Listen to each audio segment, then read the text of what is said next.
arteries of the brain, posterior circulation. So 15% of the daily cardiac output it is utilized by the brain. So how much of the daily cardiac output utilized by the brain? So it is 15% of the daily cardiac output.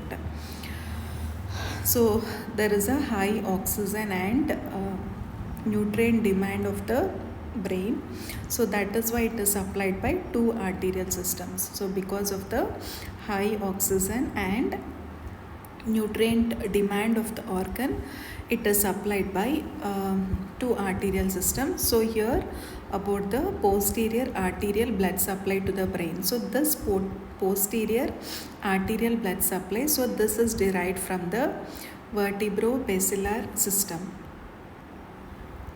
Posterior arterial blood supply derived from vertebrobasilar system. So the embryological development and pathway of major branches of the posterior circulation will be discussed.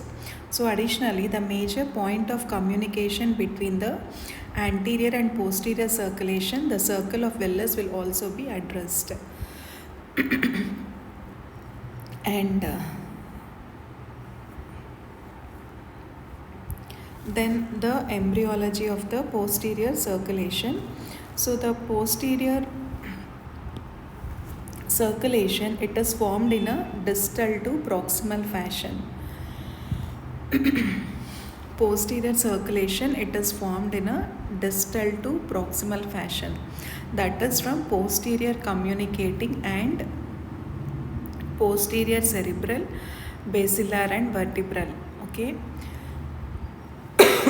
how is the posterior circulation formed? In a distal to proximal fashion, that is from posterior communicating, posterior cerebral, basilar and vertebral. So the process is initiated by the growing brainstem and occipital lobe. So as the brainstem and occipital lobe are growing, so the process is initiated. So within the fourth gestational week, the superior cerebellar artery, okay, which artery? At the fourth gestational week, superior cerebellar artery, it perfuses the primitive cerebellum without any assistance. Fourth gestational week, superior cerebellar artery is there. Okay, so this is perfusing the primitive cerebellum without any assistance. The fetal posterior cerebral artery will become the posterior communicating artery. Okay, in fetus there will be posterior cerebral artery, no?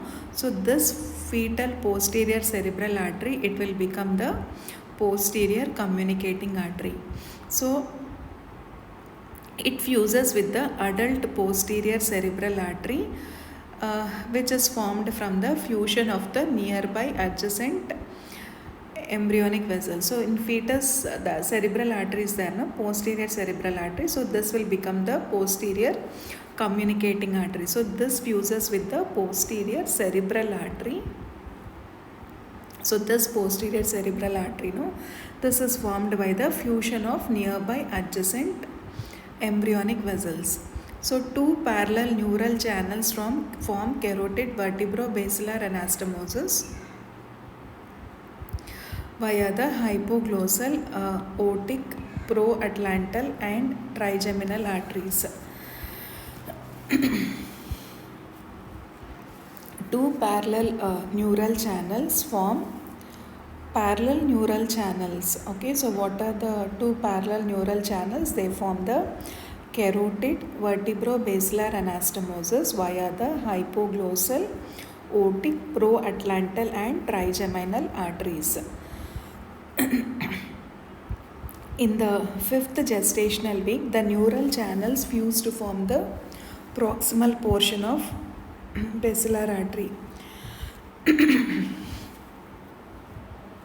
So in the fifth gestational week, what will happen is the neural channels, no, they will fuse to form the proximal portion of the basilar artery. Proximal portion of the basilar artery. Okay, and the distal part of the basilar artery, okay, basilar part. So this is a proximal part. The distal part of the basilar artery, it is formed from the fusion of the posterior communicating and the posterior cerebral arteries. Proximal part, it is formed by neural channels, okay, neural channels fuse to form the proximal portion of basilar artery.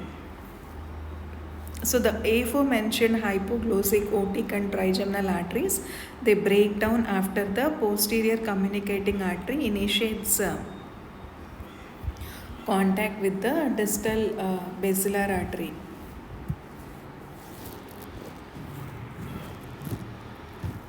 During the 5th gestational week, the intersegmental arteries extending from the proatlantal artery to the 6th intersegmental artery fuse to form the vertebral artery. So what happens during the 5th?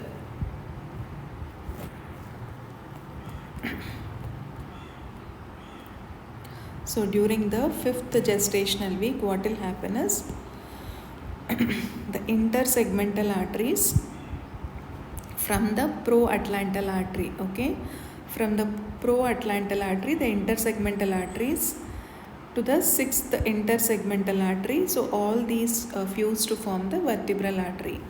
So the 6th intersegmental artery merges with the 6th intersegmental artery. It merges with the subclavian artery to form the origin of the adult vertebral artery. And the proatlantal artery, no, it is the most caudal of the pre-segmental arteries mentioned earlier. So which is the most caudal of the arteries? It is the proatlantal artery. So proatlantal artery passes longer than others, and this proatlantal artery, it is incorporated into distal parts of the occipital and vertebral arteries. So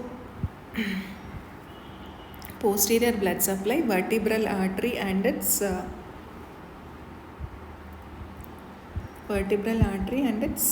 branches. So the subclavian artery, no, it is divided into 3 parts based on anatomical landmarks. Subclavian artery divided into 3 parts. So the first part extends from its origin to the medial border of the scalenus anterior, and the vertebral artery originates from this part of the vessel and travels toward the transverse foramina of the 6th cervical vertebra.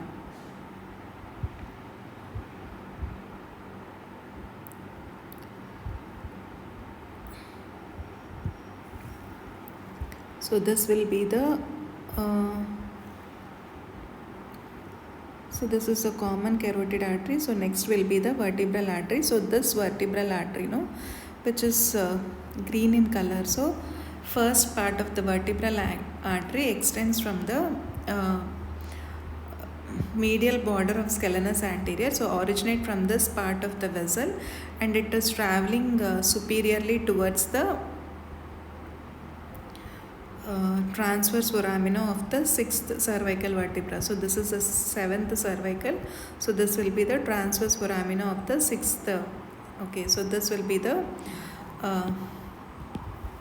transverse foramina of the 6th cervical vertebra here. Okay, so this will be this is the vertebral artery, common carotid artery. So this is external carotid and this is the internal carotid artery. So after entering the transverse foramen, it will continue superiorly with the 5 preceding foramina.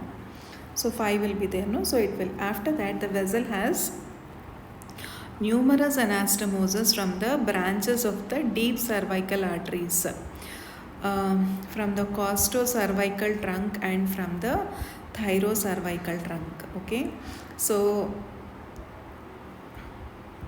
after entering the transverse foramina, it continues superiorly with the 5 preceding foramina. So this has got numerous anastomosis with branches of the deep cervical artery. So from the costocervical trunk and the ascending cervical arteries, from the deep cervical arteries, ascending cervical arteries. So ascending cervical arteries from the thyrocervical trunk, ascending cervical arteries from the thyrocervical trunk, and deep cervical arteries from the costocervical trunk. And the vertebral artery, so it will gain access to the cranial vault via the foramen magnum, and this foramen magnum anterolateral to the brainstem. So each vertebral artery, it will give off a posterior inferior cerebellar artery. So each vertebral artery, what does it give? It will give a posterior inferior cerebellar artery. Okay, so this one, so this is the vertebral artery, so this is forming the basilar artery. So each vertebral artery, it is giving a posterior and inferior cerebellar artery. Okay, cerebellum, posterior inferior cerebellar artery. So it contributes to the formation of the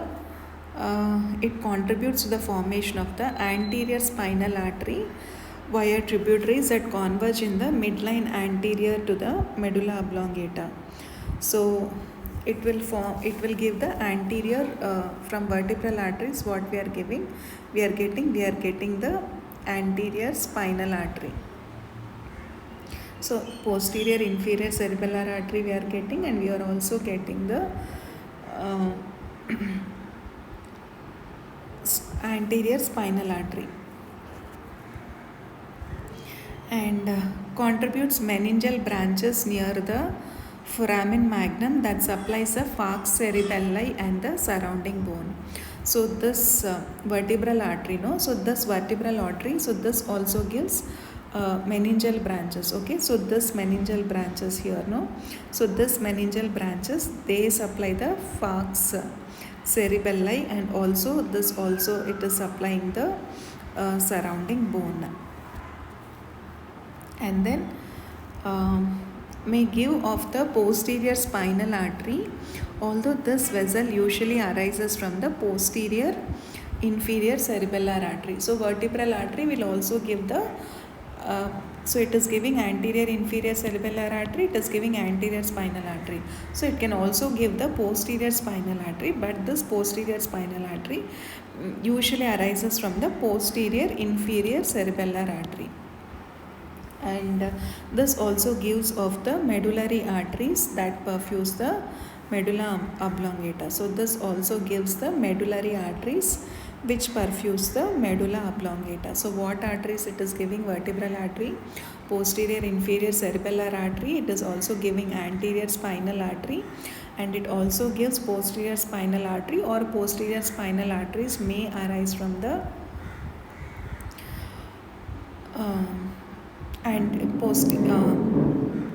posterior inferior cerebellar artery, and basilar artery and its branches. So this is convergence of the vertebral vessels in the midline at the pontomedullary junction.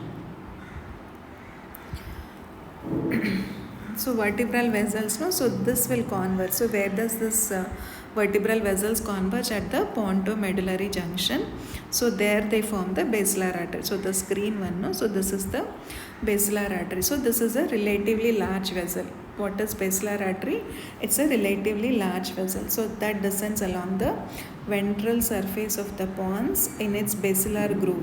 In the pons there will be a basilar groove. So it will ascend along the ventral surface of the pons in its basilar groove within the pontine system. After this basilar artery, it bifurcates into two posterior cerebral arteries. So here it is bifurcating into two posterior cerebral arteries. Okay, so convergence of the vertebral vessels is taking place, and at the pontomedullary junction, two vertebral vessels, they form the basilar artery. So this is a large vessel, ascends along the ventral surface of the pons in the basilar groove, and then it is giving posterior cerebral arteries. And basilar artery, it has got the following branches. Okay, we have seen that posterior inferior cerebellar artery, it is a branch of vertebral artery. Okay, whereas anterior inferior cerebellar artery, see, if posterior inferior is there, then anterior inferior cerebellar artery should be there, no? So this arises from the proximal part of the basilar artery. So with the cranial nerve 6, cranial nerve 7, cranial nerve 8, so they traveling dorsal to it, the vessel takes a posterolateral course as it goes to supply the inferior aspect of the cerebellum. Okay, posterior inferior cerebellar artery, it is coming from the branch of vertebral artery, but anterior inferior cerebellar artery arises from the proximal part of the basilar artery. And so it anastomoses with posterior inferior cerebellar artery. So this here we can see, no? So this is the anterior inferior cerebellar artery, which is green in color. And occasionally a slender internal auditory artery arises from the basilar artery. So from the basilar artery, apart from this anterior inferior cerebellar artery, so here this is anterior spinal artery, this is anterior inferior cerebellar artery, this is okay, this is anterior posterior inferior cerebellar artery, this is anterior inferior cerebellar artery, and this green one is, that is the internal auditory artery, labyrinthine artery. So this arises from the basilar artery. In some instances, no, so this labyrinthine artery also originates from the superior cerebellar, posterior inferior cerebellar, or anterior inferior cerebellar arteries. So not only from the basilar artery, this can also originate from the other arteries. And labyrinthine artery, and then at the distal aspect of the basilar artery, prior to its bifurcation, the superior cerebellar artery. So from basilar artery we are getting two things, superior cerebellar artery and anterior inferior cerebellar artery. So at the distal part of the basilar artery, what is happening is the superior cerebellar artery branches off in a lateral direction, caudal to the third cranial nerve. So it courses around the pedunculi cerebri, cerebral peduncles.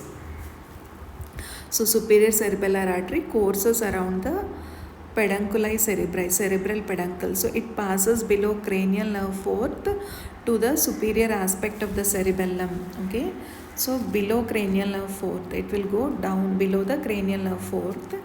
So supplies the superior aspect of the cerebellum, which it supplies along with the cerebellum. So it also supplies along with the tela choroidea of the third ventricle, the pineal body, pons, and superior medullary velum, and it also forms an anastomosis with derivatives of the inferior cerebellar arteries. Okay, so superior cerebellar artery, anterior inferior cerebellar artery, posterior inferior cerebellar artery. Okay.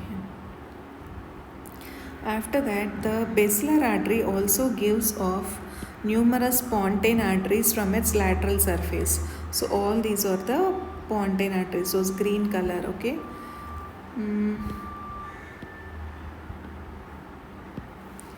so that green color arteries, no, so these are all the pontine arteries. So pontine arteries from its lateral surface, as well as posteromedial paramedian arteries from the distal bifurcation. So this also gives the paramedian arteries from the distal bifurcation. So the basilar artery bifurcates to form the paired posterior cerebellar. So it will bifurcate and it forms the, so these are the two posterior cerebral arteries. So it travels superior to the smaller superior cerebellar artery, and it is separated from the same by cranial nerve third. So the artery continues in a course lateral to the midbrain. So along its course it joins with the posterior communicating artery. So posterior communicating artery, it will, posterior cerebral artery is joined by posterior communicating artery. So this will this will complete the circle of Willis. So because posterior communicating artery, so this is the so this is the posterior communicating artery. And subsequently it courses around the pedunculi cerebri toward the tentorial aspect of the cerebrum. Here it supplies the occipital and temporal lobes. So subsequently, this posterior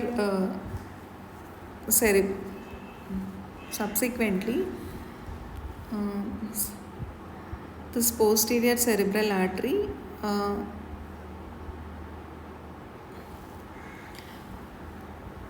courses around the pedunculi cerebri.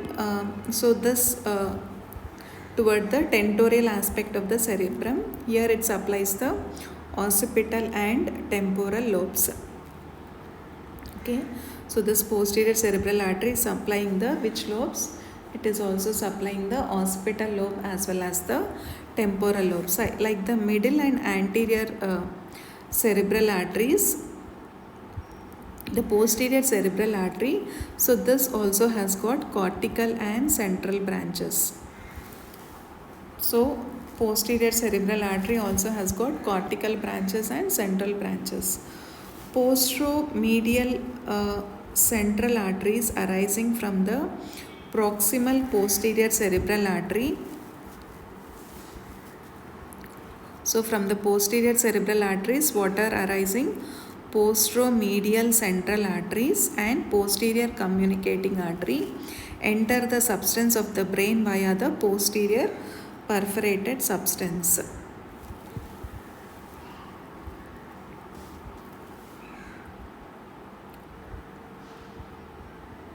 And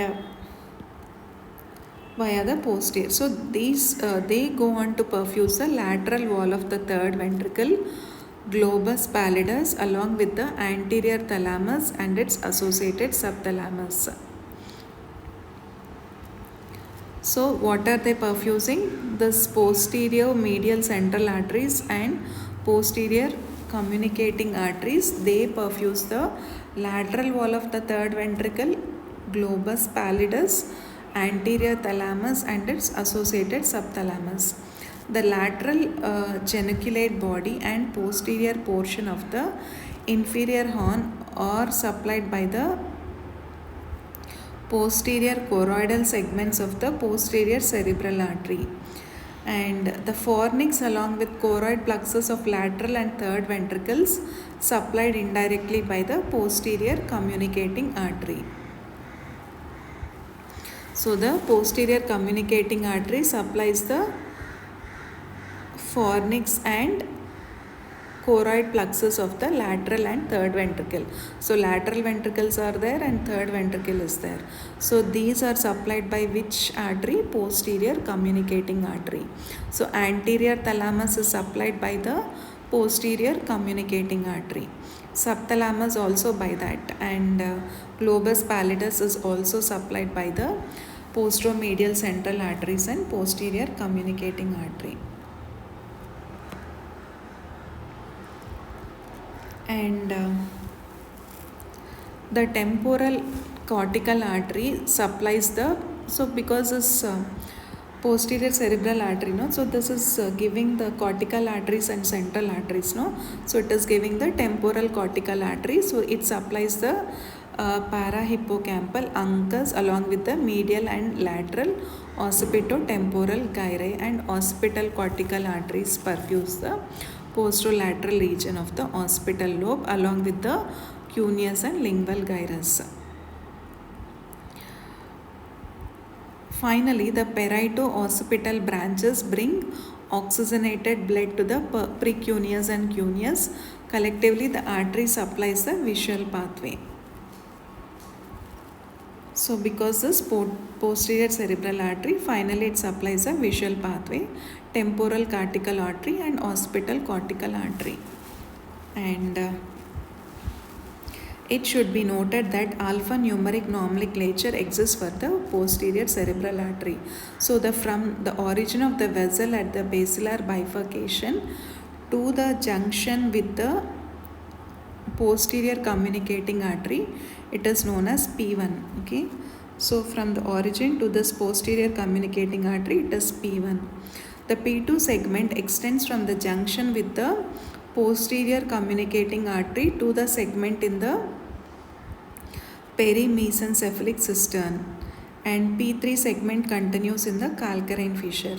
So which segment continues in the calcarine fissure? P3 segment.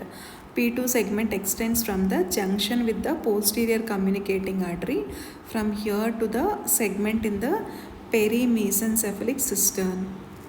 Okay, so to the perimesencephalic system, and P3 segment continues in the calcarine fissure.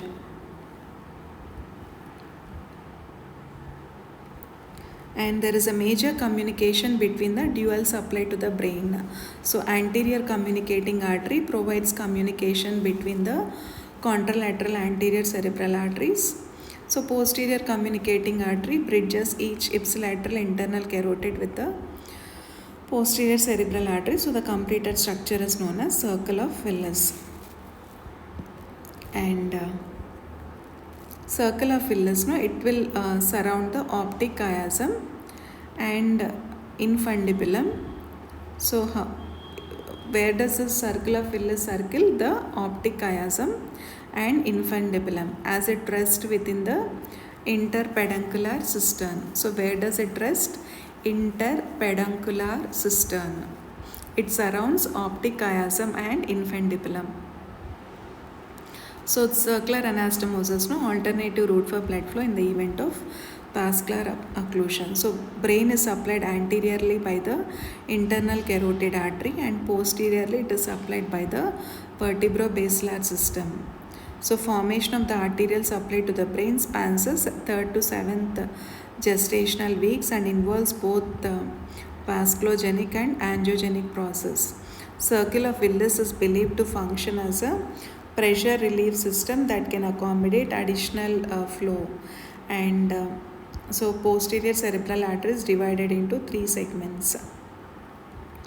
So the vascular network of posterior circulation is also susceptible to ischemic and hemorrhagic insults, and posterior circulation infarcts are characterized by motor and sensory decline, cerebellar dysfunction, ipsilateral cranial nerve palsy, and disordered conjugate gaze.